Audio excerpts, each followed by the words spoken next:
Friends నమస్తే. మన వాళ్ళందరూ మంచి ఉద్యోగం కావాలి అంటుంటారు, కానీ దానికి ఏం చేయాలో వాళ్ళకి తెలియదు. 2014 ఆగస్టు న్యూయార్క్ టైమ్స్లో ఒక ఇంటర్వ్యూలో బ్యాన్నీ హ్యార్ఫోర్డ్ అని ఒక సీఈఓ, మల్టీనేషనల్ కంపెనీ సీఈఓ, ఆయన ఒక మంచి మాట చెప్పాడు. మాకు ఎట్లాంటి వాళ్ళు ఇష్టం అంటే టీ షేప్డ్ ఇండివిజువల్స్ మాకు కావాలి అన్నాడు. టీ షేప్డ్ అంటే వెర్టికల్ లైన్ వచ్చి డొమైన్ నాలెడ్జ్, నీకున్న స్పెషలైజేషన్లో డీప్గా నాలెడ్జ్ ఉండాలి. హారిజాంటల్ లైన్ అంటే అడ్డంగా ఉన్న లైన్, అది జనరల్ నాలెడ్జ్. సో ఈ రెండు కలిసి ఉన్నటువంటి వాళ్ళు మాకు కావాలి. ఇలాంటి వ్యక్తిత్వం ఉన్న వాళ్ళు మాకు కావాలి. అలాంటి వాళ్ళు మా క్యాండిడేట్స్కి వస్తే మేము వాళ్ళని లడ్డులాగా ఎగరేసుకోపోతామని చెప్పాడు.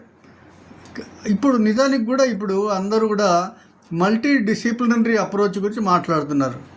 సో ఈ రకమైనటువంటి అప్రోచ్ కానీ మనకు ఉంటే లైఫ్లో మంచి ఉద్యోగాలు వాటంతట అవే మనకు వస్తాయి. వీటన్నిటికీ తోడు మీకు సెల్ఫ్ అవేర్నెస్ కూడా ఉందంటే ఇంకా గొప్ప విషయం అది. సో ఈ మూడు కలిసాయంటే ఒక న్యూక్లియర్ ఎనర్జీ లాంటిది, మనకు పెద్ద మార్పులు వస్తాయి మన జీవితంలో. మనం అలాంటి గొప్ప ఆర్గనైజేషన్లో జాయిన్ అయినప్పుడు వాళ్ళ ఆర్గనైజేషన్లో కూడా మనం గొప్ప ఇన్నోవేషన్స్, గొప్ప మార్పులు తీసుకురాగలుగుతాం. సో దీని మీద యువకులంతా దృష్టి పెట్టాలి అని నేను అనుకుంటున్నాను. Thank you.